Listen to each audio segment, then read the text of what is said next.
반갑습니다. 하나님께서 저와 여러분들에게 은혜와 평강을 더하여 주시기를 바랍니다. 저는 예수 그린 교회를 좋아하는 편입니다. 우리 목사님이 좋아서 그래서 제가 불면증 핑계 대고 새벽기도 제대로 못 나옵니다만은 새벽기도 나와서 이렇게 기도할 수 있는 좋은 교회가 있다는 것이 저에게는 얼마나 좋은지 모르겠습니다. 사람의 성품 가운데 제일 중요한 것이 저는 늘 성실이라고 생각합니다. 사람이 진실하고 또 모든 일에 부지런하고 건면하고 한 이런 성품이 제일 중요하다고 생각합니다. 아무리 능력이 좋고 화려한 인생을 산다 해도요, 사람이 성실하지 못하면은 정말 참 그런 사람을 통해서 우리가 어떤 도전을 받고 무슨 일을 할 수 있다는 것이 참으로 힘듭니다. 여긴 다 나이 드신 분들이 많습니다만은 혹시 사위를 본다든지 혹시 또 며느리를 본다든지 저는 제일 중요하게 얘기해야 될 것이 사람이 성실한가 하는 것이라고 생각합니다. 신앙생활도 성실해야 됩니다. 여러분들이 정말 이 성실한 신앙생활을 통해서 계속해서 하나님의 은혜 속에 거할 수 있기를 바랍니다. 제가 우리 남 목사님 좋아하고 또 존경하는 것은 참 성실하신 분이시다, 이런 게 아예 그냥 모든 생활에서 다 배어 있는 것 같아요. 좋은 목사님 또 여러분과 함께 신앙생활 하면서 여러분들도 성실하게 신앙생활 잘 하시길 바랍니다. 성경에는 많은 내용이 쓰여져 있습니다. 신구약 66권으로 이루어진 성경 아닙니까? 또 부피도 굉장히 큰 책 중에 하나지요. 그런데 이 성경에서 가장 중요한 낱말, 성경의 주제를 확실하게 우리에게 나타내고 또 보여줄 수 있는 낱말을 두 가지 골라라. 그렇게 한다면은 저는 하나는 그리스도고 하나는 성령이라고 생각합니다. 그리스도는 성경의 주인공이십니다. 구약 시대에는 메시아라고 그랬지요. 구약 시대에는 장차 메시아가 이 땅에 올 것이다, 메시아가 오시면 어떤 일을 하실 것인가 하는 것을 우리에게 잘 말씀해 주고 있습니다. 그리고 이제 신약에서는 오신 예수 그리스도, 이제 그리스도가 이 땅에 오셨고 그가 우리를 위해서 십자가에 못 박혀 죽으심으로 우리를 속량하셨다. 그리고 그를 믿는 자들은 멸망치 않고 영생을 얻는다 하는 것이 이제 신약의 내용이지요. 어쨌든 신약이나 구약이나 그 주인공은 그리스도이시고요. 신약이나 구약이나 그 말씀의 아주 핵심은요, 그리스도 그리고 성령입니다. 그리스도께서 하신 일들이 참 많습니다. 사도 요한은 그것을 기록하면 어디다가 다 기록할 때가 쌓아둘 곳이 없을 것이라고까지 표현했는데요. 많은 일을 하셨습니다만은 예수님이 하신 가장 중요한 일은 성령 사역입니다. 우리를 성령하신 그런 사역입니다. 구약 성경에 보면은 이제 이스라엘 백성들을 애굽에서 구출하셨지요. 해방시키셨습니다. 모세를 통해서 일을 하셨는데 장차 모세와 같은 그런 선지자가 오셔서 또한 더 큰 역사를 이루실 것을 말씀을 해주고 있습니다. 그리고 구약에서 이제 많은 제사를 드렸잖아요. 이제 속죄 제사, 속건 제사, 화목 제사, 여러 가지 제사를 드렸는데 그때는 늘 짐승을 잡아서, 특별히 어린 양을 잡아서 그것을 이제 그것의 피를 제단에 뿌리고 그리고 하나님 앞에 번제로 불살라서 드렸습니다. 여러분 구약 시대에 그렇게 수만 참 뭐 수만이라고 말할 수가 없지요. 얼마나 많은 그런 양들이 죽었겠습니까? 얼마나 많은 짐승들이 하나님 앞에 제물로 바쳐졌겠습니까? 그 제물들, 그 수많은 양들 누구를 예표하는 것입니까? 누구를 바라보면서 하는 제사였습니까? 바로 그리스도이십니다. 그리스도를 바라보면서 장차 그리스도가 오셔서 어떤 일을 하실 것인가 하는 것을 구약에서는 이렇게 아주 반복적으로 우리에게 보여주시고요. 또 선지자들 통해서 말씀으로 또 우리에게 확인해 주시고 하셨습니다. 여러분 정말 우리 신앙생활을 할 때 그리스도가 어떤 분이시며 또 그가 하신 일이 무엇이며 이것이 우리와 어떤 관계에 있는지 하는 가장 기본적인 내용을 늘 잊지 않기를 바랍니다. 오늘 말씀에 보면은요, 모든 사람이 죄를 범하였음에 하나님의 영광에 이르지 못하더니 이렇게 말씀을 하고 있습니다. 우리가 죄를 지었어요. 하나님의 영광에 이를 수가 없다. 하나님 영광스러우신 하나님 앞에 나아갈 수가 없다. 하나님은 참으로 영광스러운 분이시고 자비하신 분이시고 은혜가 풍성하신 그런 하나님이시지만은 우리가 죄를 가지고서는 그 하나님 앞에 나아갈 수가 없다 하는 것입니다. 늘 죄가 문제입니다. 우리 인간의 가장 근본적인 문제는 죄의 문제입니다. 저나 여러분이나 의인은 없나니 하나도 없다고 성경은 우리에게 아주 분명하게 말씀을 하고 있습니다. 죄를 가지고서는 하나님의 영광에 이를 수가 없습니다. 이사야서 59장 2절 말씀, 이사야서 59장 2절 말씀 제가 안 드렸는지 모르겠네요. 거기 보면은 너희 죄가 너희와 하나님 사이를 갈라놓았고 너희 죄가 그 얼굴을 가리어서 너희에게서 듣지 않으시게 함이니라. 너희 죄가 하나님과 우리 사이를 이렇게 갈라놨다는 거예요. 그리고 너희 죄가 그의 얼굴을 가려서 너희에게서 듣지 않으시게 합니다. 죄가 문제입니다. 그런데 24절 말씀에 그리스도 예수 안에 있는 성령으로 말미암아 그리스도 예수 안에 있는 성령으로 말미암아 하나님의 은혜로 값없이 어렵다 하심을 얻은 자 되었느니라. 아멘. 너무너무 귀한 말씀이죠. 너무너무 중요한 말씀입니다.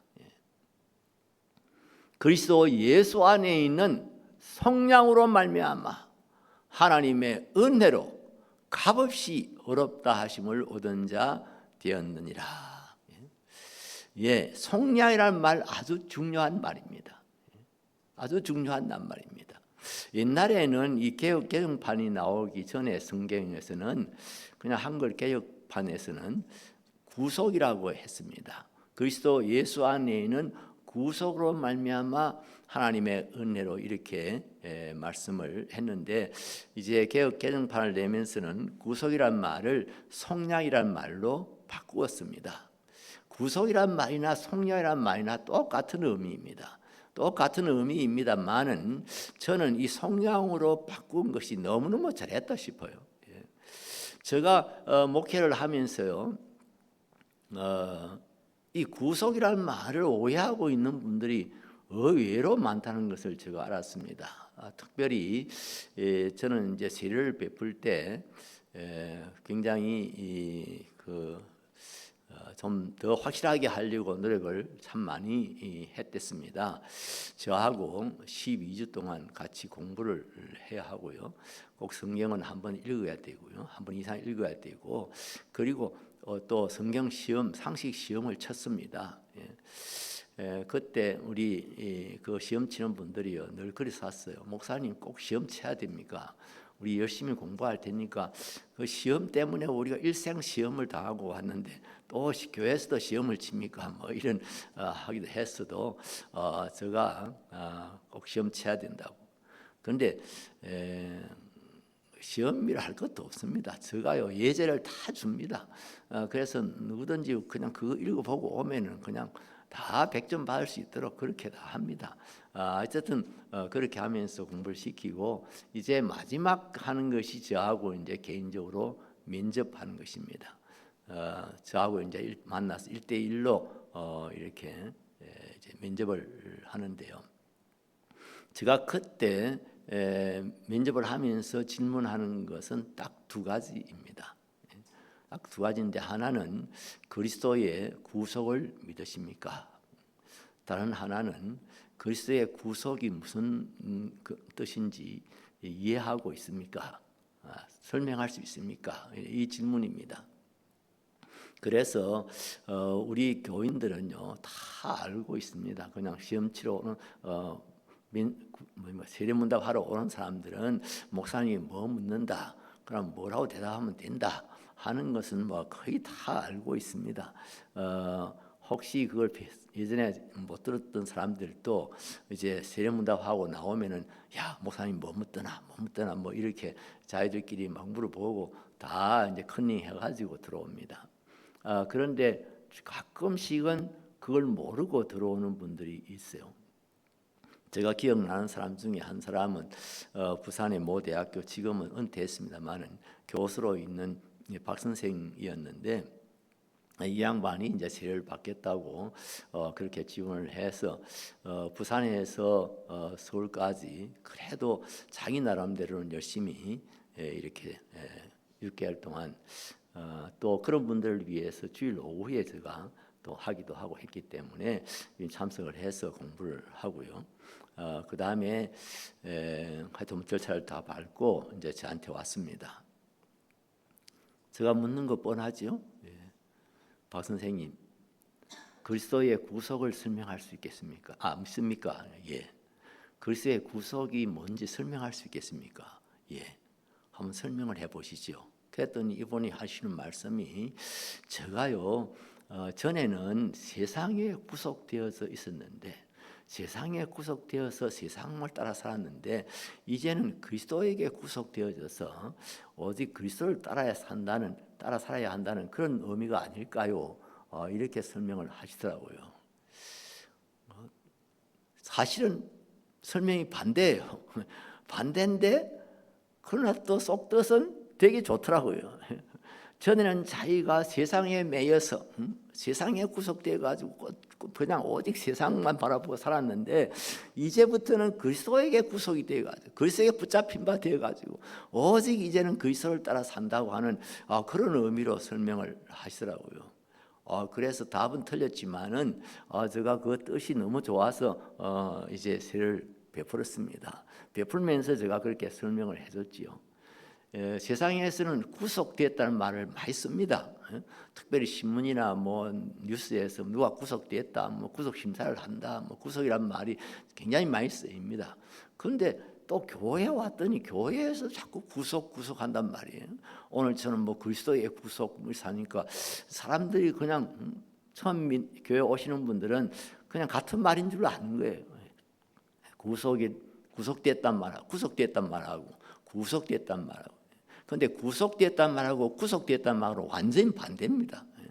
우리 한글로서는 같은 철자를 쓰고 있습니다만 구속됐다는 말은 잡혀갔다는 말이에요. 구속됐다는 그리고 구속됐다는 말은 해방됐다는 뜻입니다. 그리고 완전히 다르죠. 그래서 이 헷갈리게 만드는 이 말을 이건 박 선생님 경우만 아닙니다. 몇 번이나 그런 일이 있었어요. 그래서 이 헷갈리는 말을 속량이라고 바꾸어 준 것은 너무 잘했다 싶어요. 속량이라는 말은 신문에 안 나옵니다. 뉴스에도 안 나옵니다. 세상 어디에서도 속량이라는 말을 들을 수가 없습니다. 교회에서만 사용하는 용어가 속량이라는 말입니다. 그래서 처음 예수 믿는 사람들이 교회 나오니까 속량이란 말 쓴단 말이에요. 속량이 뭐지? 아마 이게 이제 기독교가 특별하게 쓰는 용어인 것 같은데 이게 뭘까? 이런 의문을 갖게 되는 것이지요. 그래서 바로 이 복음과 처음부터 딱 이렇게 접촉이 되게 만드는 겁니다. 속량이라는 말이 뭐지? 사전에 찾아보면 그렇게 나와 있습니다. 우리 국어 사전에 나옵니다. 노예를 해방시켜 양민으로 만드는 것. 노예를 해방시켜서 양민으로 만드는 것, 이렇게 나와 있습니다. 이것을 성경적으로 풀어서 이야기하면 그렇습니다. 죄와 죽음의 노예인 우리를 해방시켜서 하나님 나라의 시민이 되게 하시는 것. 여러분 잘 기억하시기 바랍니다. 죄와 사망의 노예인 우리를 해방시켜서 하나님 나라의 백성이 되도록 하시는 것. 그것이 바로 속량입니다. 그리스도께서 우리를 속량하셨습니다. 우리를 죄와 사망에서 해방시켜서 하나님 나라의 백성이 되게 해 주신 것입니다. 그리고 이 속량이라는 말 안에는요, 두 가지 큰 내용이 들어 있습니다. 물론 더 많은 내용이 들어 있습니다만 그것을 좀 요약하면 두 가지 내용이 들어 있는데, 하나는 대속이라는 것이고요, 하나는 화목이라고 하는 것입니다. 대속과 화목. 대속이라는 말은요, 대신 지불했다 하는 뜻입니다. 대신 지불했다. 대속. 그래서 옛날에 노예를 해방시키려고 하면은요, 그 노예를 해방시키기 위해서 내는 돈이 있었습니다. 그러니까 그리스 헬라 시대에, 옛날 고대 헬라 시대에요, 이제 자기가 자기 종으로 이렇게 데리고 있는 사람인데 너무 훌륭해요. 이 종으로 두기에는 너무 아까워요. 정말 이런 사람은 정말 일반 시민이 돼서 정말 자유롭게 살 수 있도록 해줘야 되겠다. 주인이 이제 그런 마음을 먹으면은 이제 도시 국가인 폴리스로 데려갑니다. 폴리스로 데려가서 이 종을 이제 해방시켜서 시민권을 갖도록 그렇게 해주고 싶은데 어떻게 해야 되겠습니까? 하면은 이제 심사를 하겠지요. 심사를 해서 그러면 시민이 되려면은 요즘 같으면 보석금이라는 말을 씁니다만은 엄밀하게 말하면 대속금이죠. 대속금을 얼마를 내야 된다. 그러면 주인이 그 돈을 지불하고, 그 노예를 시민으로 만드는 데 필요한 돈을 지불하고, 그 사람에게 시민권을 이렇게 교부할 때 그때 쓰는 말이 아포루트라시스란 말이에요. 아포루트라시스, 풀어준다. 풀어서 해방을 시킨다 하는 말입니다. 그래서 대속이란 말이 있습니다. 누가 빚을, 우리 조선 시대만 해도 빚을 많이 지고요, 빚을 갚지 못해 가서 종이 되는 경우가 참 많았습니다. 아주 나이 많으신 분들 중에는 기억하고 있는 분들이 저가 별 그렇게 나이 많지 않지만은 옛날에 저 어릴 때 그런 기억이 있어요. 내 친구인데요, 같이 초등학교 다니는 친구인데요, 아버지가 너무 가난하고 빚을 많이 지고 이래가지고요, 빚을 못 갚으니까 미안하니까 주인한테 우리 애를 데려가서 일도 시키고 그렇게 하라고, 이제 그냥 딸을 그때는 말은 수양 딸이었지만은 사실은 종으로 보내는 거랑 마찬가지입니다. 그래서 학교도 못 다니고 그냥 그 집에서 이런저런 심부름하고 일하고, 그 어린 것이 빨래하고 이런 것을 본 일이 있습니다. 이런 식으로 이제 옛날에는 빚이 지면은 빚을 못 갚으면은 이제 다음에 종이 되는 일이 많았습니다. 허다했습니다. 근데 빚을 못 갚아서 종으로 팔려가야 되는 그런 입장에 있는 사람을 그 빚을 대신 갚아주고 그 사람을 종에서 해방시키는 것, 그게 이제 대속입니다. 그 다음에 이 속량이라는 말 속에는 화목이라는 뜻이 들어 있습니다. 화목해 한다. 피스메이커, 그 사람을 화목시키는 사람이라는 뜻 아니에요. 왜 화목이 필요한가? 죄라고 하는 것은요, 인격적인 것입니다. 단순히 법률의 문제가 아닙니다. 단순히 어떤 물리적인 그런 것이 아닙니다. 죄는 인격적인 문제입니다. 하나님은 인격자이시고 우리도 인격을 가진 존재입니다. 또 우리 사람들과의 관계에서도 인격적인 관계가 있습니다. 단순히 우리가 법적으로 이렇게 너는 내 사촌이다, 오촌이다, 이렇게만 성립되는 게 아니고요. 서로 우리는 인격자로서 서로 사랑하고 또 이렇게 봉사하고 그런 일을 하고 있는 것이지요. 그런데 하나님께 죄를 지은 것도요, 죄 문제가 해결됐다 해서 모든 것이 해결되는 것은 아닙니다. 하나님과 화목하는 이제 그런 것이 꼭 필요합니다. 어떤 예를 들면 어떤 사람이 회사에 다니면서 자기가 막 어려운 일이 있어가지고 몰래 회사 돈을 몇 천만 원 이렇게 유용을 했습니다. 그런데 그것을 이제 사장이 알게 됐습니다. 그래서 그 직원을 불러서 어떻게 자네가 이럴 수가 있나? 어떻게 회사 돈을 빼돌리는 이런 일이 있을 수 있나? 내한테 말이라도 하지. 이러면서 야단을 치니까 이 사람이 정말 잘못했습니다. 정말 다시 한 번만 용서해 주십시오. 제가 집을 팔아서라도 적각 빚을 이것은 갚겠습니다. 그래가지고 이 사람이 어쨌든 돈을 마련해가지고 그 자기가 유용한 돈을 믿고 넣었어요. 3천만 원이면 3천만 원 이제 자기가 다 믿고 넣었어요. 그래서 문제가 해결된 겁니다. 그러면 모든 것이 진짜 끝난 것일까요? 한번 생각해 보세요. 그 직원이 그 회사에 계속 다닐 수 있었을까요? 그 사장이 그 직원을 계속해서 사용했을까요? 빚은 갚았지만 이 문제는 해결됐지만 법적인 문제는 해결됐지만은 인격적인 문제는 또 다른 문제입니다. 하나님과 우리 관계에서도 마찬가지입니다.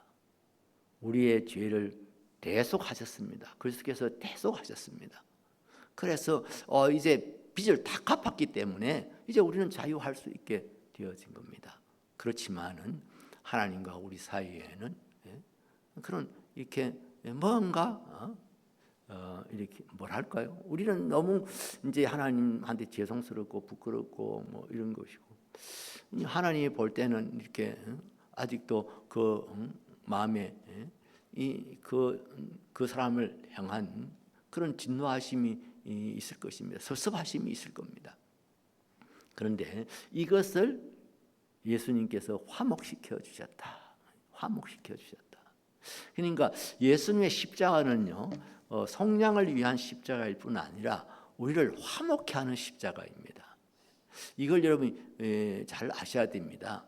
근데 이것을 여러 가지로 제가 지금 말씀을 많이 구약 성경이나 신약 성경을 통해서 여러분들이 설명할 수 있겠습니다만은 시간이 너무 길게 걸리기 때문에 제가 일일이 다 설명하지 않습니다만은 이 그리스도의 십자가는요, 우리를 대속할 뿐 아니라 우리를 화목시키는 십자가였다고 하는 것을 꼭 기억하시기를 바랍니다. 시편 49편 8절에 보면은요, 그들의 생명을 속량하는 값이 너무 엄청나서 영원히 마련하지 못할 것입니다. 우리를 대속하려고 하면, 속량하려고 하면은 그 값이 너무 엄청나서 우리로서는 할 수 없다는 거죠. 우리 인간으로서는 마련할 길이 없는 거죠. 그래서 예수님께서 대신 하시는 것이고요. 그리고 에베소서 1장 7절 말씀에 보면은 우리는 그리스도 안에서 그의 은혜의 풍성함을 따라 그의 피로 말미암아 속량 곧 죄 사함을 받았느니라. 그의 피로 말미암아, 누구의 피지요? 그리스도의 피지요. 그리스도의 피로 말미암아 속량 곧 죄 사함을 받았느니라. 그리고 골로새서 1장 20절에 보면은요, 그의 십자가의 피로 화평을 이루사.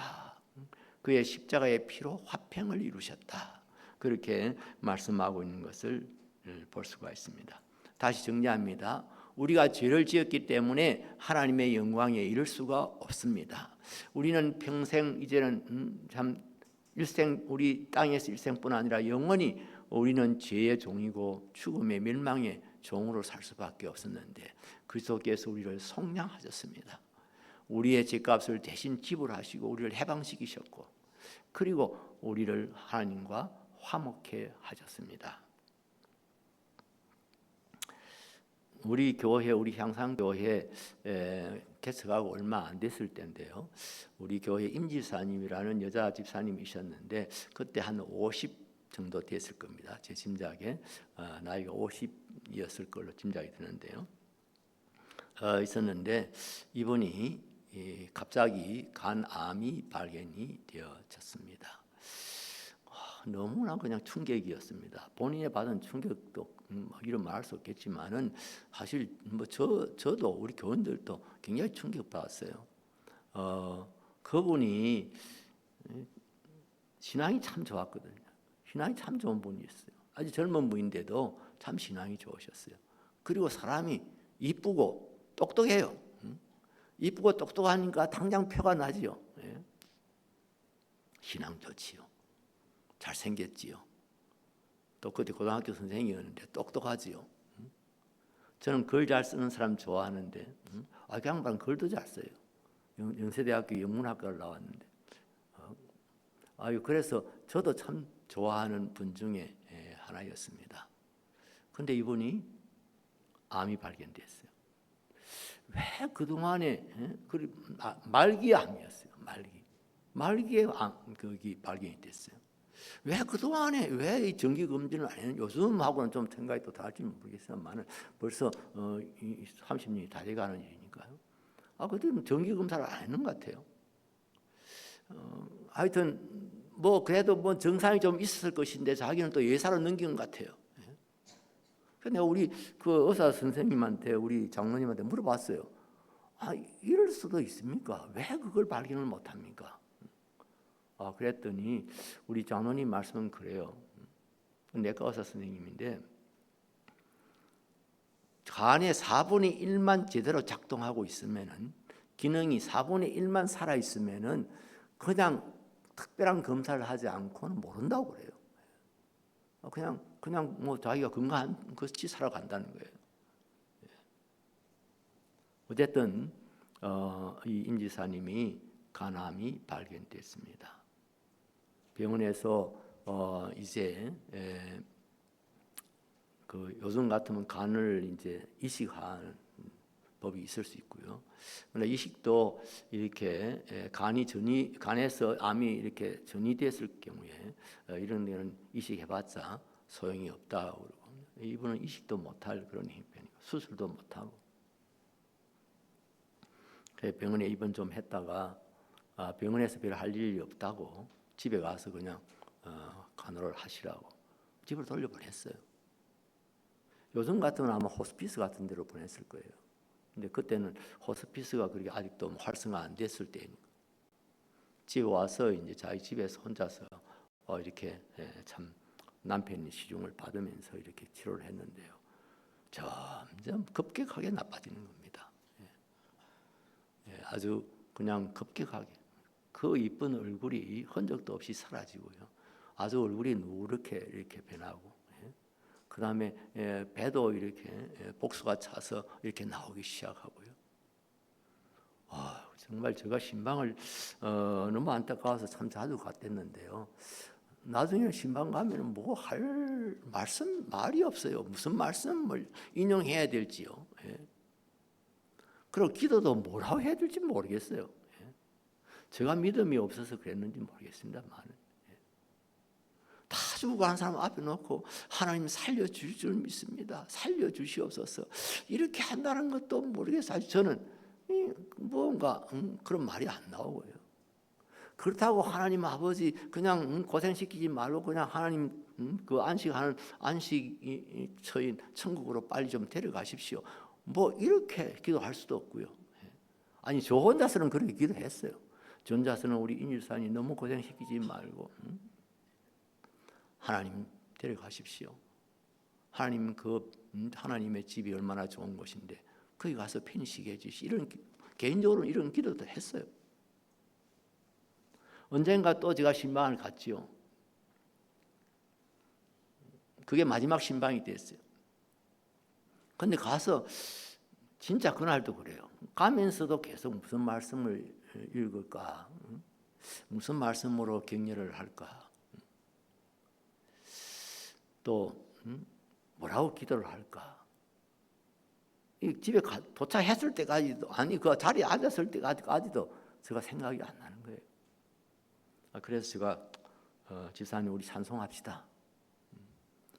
그래가지고 찬송 많이 불렀습니다. 내 영혼이 은총 입어 중한제쯤 벗고 보니 하는 찬송도 부르고 난리와여 십자가에 중한 고통 받아서 하는 찬송도 부르고 하늘 가는 밝은 길이 내 앞에 있으니 하는 찬송도 부르고 그러다가 제가 본인한테 물어봤어요. 집사님은 몇 장을 제일 좋아하세요? 무슨 찬송을 제일 좋아하세요? 이렇게 물었더니 목사님 우리 찬송가에는 없습니다만은 저는 보혜를 지나 하나님 품으로 하는 그 찬송을 좋아합니다. 그러더라고요. 그래서 우리가 그 찬송을 불렀습니다.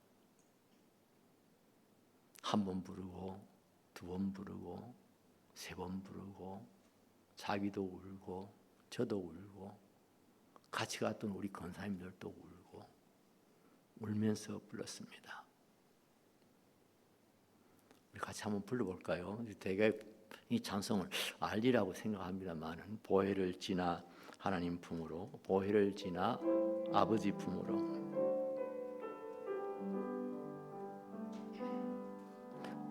보혈을 지나 하나님 품으로 보혈을 지나 아버지 품으로 보혈을 지나 하나님 품으로 한 걸음씩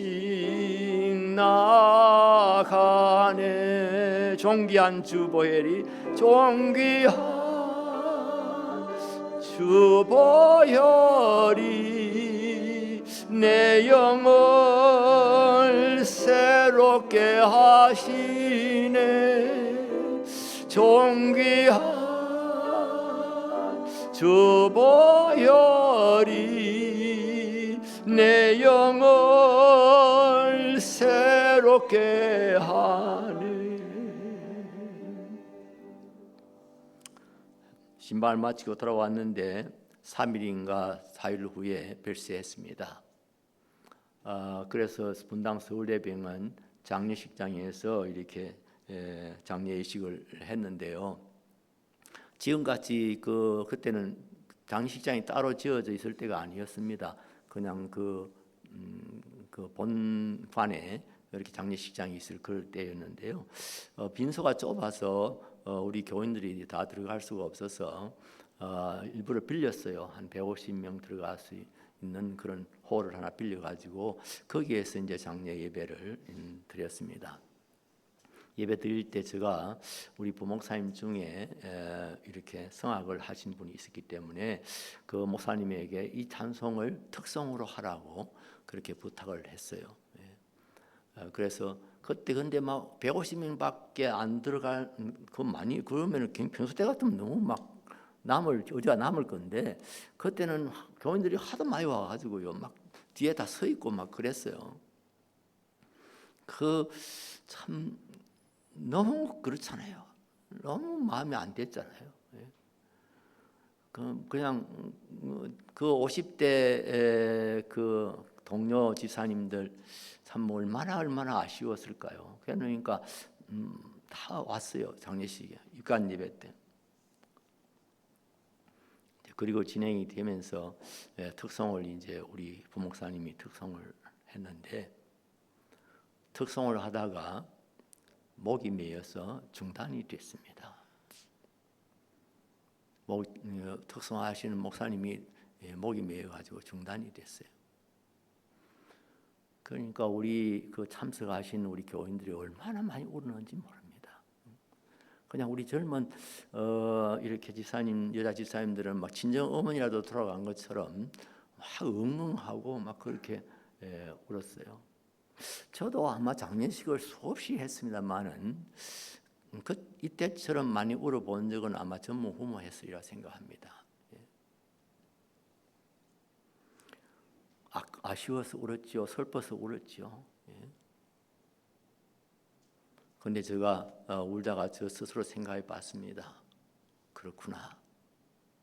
나 같은 죄인도 나 같은 사람도 주님의 보혜를 통과하면 하나님 아버지 품에 안길 수 있구나.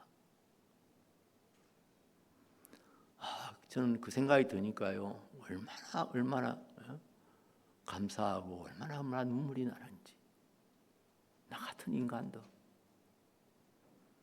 나 같은 이 위선자도, 이 졸렬한 사람도 예수님의 보혜를 통과하면 하나님의 품에 안길 수 있구나. 그렇습니다. 예수 그리스도께서 당신의 보혈로 우리의 죄를 속량해 주셨습니다. 우리를 대속하시고 하나님과 우리 사이를 화목시켜 주셨습니다. 얼마나 감사할 일인지요. 여러분 살기 힘드시죠? 고달플 때 많지요. 여러분 그럴 때마다 그리스도의 속량을 생각하시기 바랍니다. 그리스도께서 나를 속량해 주셨다. 나를 새롭게 해 주셨다. 늘 감사하면서 사시기 바랍니다. 제가 특별한 말씀을 드린 거 아닙니다. 우리가 너무나 잘 아는 말씀을 한 번 더 확인한 겁니다. 이것은 복음의 핵심입니다. 우리가 복음을 가장 잘 보여주는 짧은 성경 구절을 골라라 이러면 대부분 요한복음 3장 16절 말씀을 고릅니다만은 저는 이 말씀을 고릅니다. 그야말로 복음을 가장 잘 설명하고 있는 말씀입니다. 모든 사람이 죄를 범하였음에 하나님의 영광에 이르지 못하더니 그리스도 예수 안에 있는 성령으로 말미암아 하나님의 은혜로 값없이 의롭다 하심을 얻은 자 되었느니라. 이 복음 위에 분명하게 확실하게 서시기 바랍니다. 복음이 우리 신앙의 기초입니다. 이 복음이 교회의 기초입니다. 아무리 잘 지은 큰 교회당이라 하더라도 이 복음이 희미해지면요, 그 교회는 교회로서의 빛을 잃게 되는 겁니다. 우리가 무슨 병 낫기 위해서, 우리가 좀 경제 문제를 해결하기 위해서, 당장 내한테 밀어닥치고 있는 어떤 시련을 극복하기 위해서 우리가 하나님을 믿을 수 있습니다. 우리가 또 그렇게 믿고 기도할 때 많습니다. 그러나 여러분, 그거 위해서 우리가 예수 믿는 것은 아닙니다. 그건 다른 종교에서도 얼마든지 있습니다. 불교에서도 가서 빕니다. 살려달라고 빕니다. 모든 종교들이 다 이렇게 복받기 위해서 기도하고 합니다. 그런데 우리는 단순히 그걸 위해서 예수 믿는 사람들은 아닙니다. 우리는 예수 그리스도의 성령을 믿는 사람들입니다. 나의 죄를 내가 해결할 수 없는데, 그래서 종이 됐는데, 죄의 종이 되고 멸망의 종이 됐는데 그리스도께서 나를 해방시켜 주셨다. 그리스도께서 하나님과 나를 화목시켜 주셨다. 그의 십자가의 보혈로 우리를 하나님 아버지의 영광 앞에 나아갈 수 있도록 길을 활짝 열어주셨다고 하는 것 늘 기억하면서 감사하며 사시기 바랍니다. 일부 예배에서는 이까지만 설교하겠습니다. 2부 예배 조금 더 할 테니까 꼭 궁금하신 분들은 2부 예배에서 나오시면 뒷부분 조금 더 말씀을 드리려고 합니다. 기도하겠습니다. 하나님 아버지, 죄의 노예요 사망의 종이었던 우리를 그리스도의 피로 속량해 주시고 우리를 하나님 아버지 나라의 백성이 되고 하나님 아버지의 자녀들이 되게 해주신 것 너무나도 감사합니다. 하나님 아버지 잊지 않게 하여 주시옵소서. 우리가 어려움 당할 때마다 또 무슨 일을 당하든지 범사에서 항상 이 일을 기억하고 감사하고 기뻐하며 살아갈 수 있는 저희들이 되게 하여 주시옵소서. 우리 예수 그린 교회가 그야말로 예수님 희망 삼고 예수님을 생명으로 삼고 예수 그리스도를 믿는 그 믿음 안에 날로 날로 성장하고 부흥할 수 있게 하여 주시옵소서. 예수님의 이름으로 기도드립니다. 아멘.